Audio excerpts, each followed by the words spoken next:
Bitawan mo na pare, bitaw. Basa ang tubig, jam! Kapatingan Beach Resort!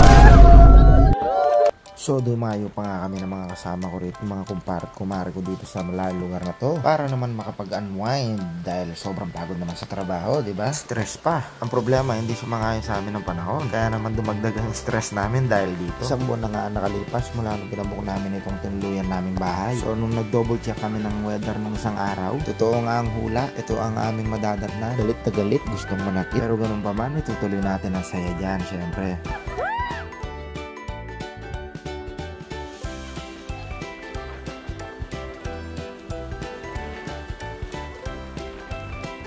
Mga oras na to, check up muna namin yung kapaligiran kung anong meron dito. So ayun, puro tubig lang ang nakita namin sa kapaligiran.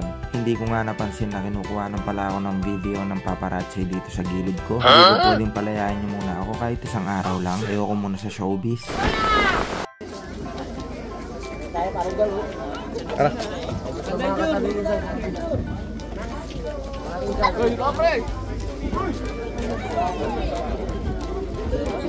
Marami dyan eh. Dito tayo pre, marami dyan.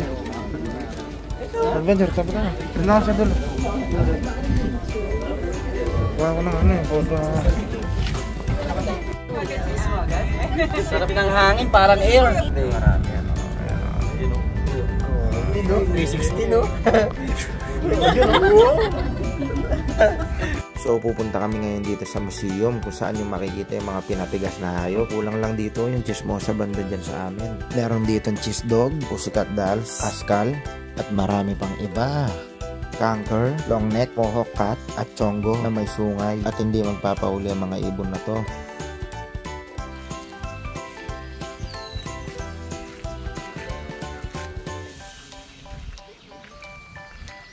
Paisan niya. Ayun yung pinaka-tip pa lang. Dito na lang tayo. Pwede tayo dito maglakad. Ha? Dito kung nagparkingan mo ba? Ito na.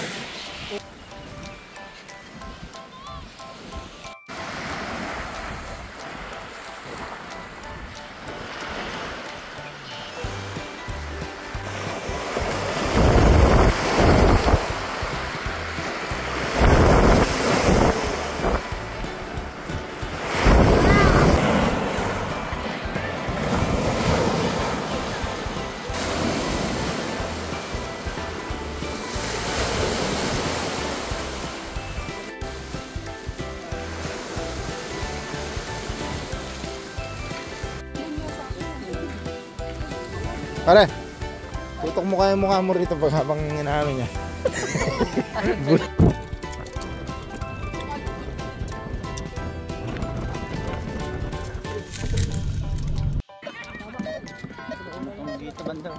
So lumipat kami ng pwesto sa kabilang dalampasigan para masaksiyan namin itong pagdating ng Titanic, Pili Islander pala. Pagtapos nga namin dito, inuman na.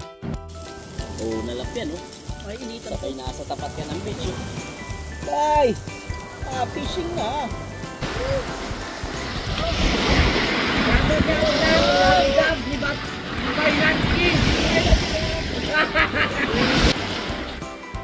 Layo na nila. Pag ganito ang panahon, ang dami ko naaalala way back dyan sa Pilipinas nung nandiyan pa ako. Halos hindi kasi ako makagala kung saan ko gustong pumunta kasi wala naman akong dalang pera. Gustuin ko magdala pero wala talaga akong maidadala. Kahit magtabi o mag-ipon hindi ko magawa dahil sakto lang ang budget namin sa pang araw-araw.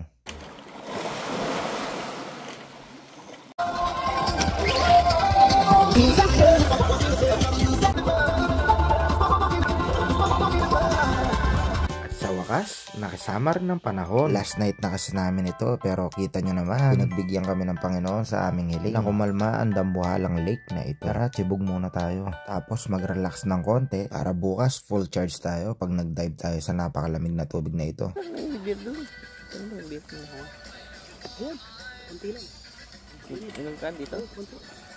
Hindi kaya. Kay jam. Side jam. Wala, next. Hindi mo. Ayun. Ayaw mo.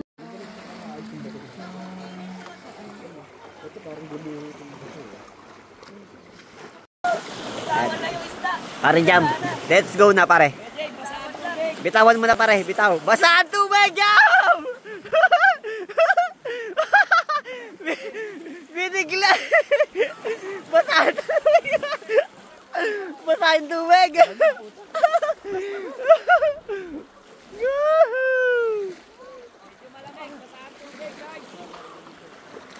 Igil oh, ganda ng lipad pa. Ano pareho? Igil lang, igil. No?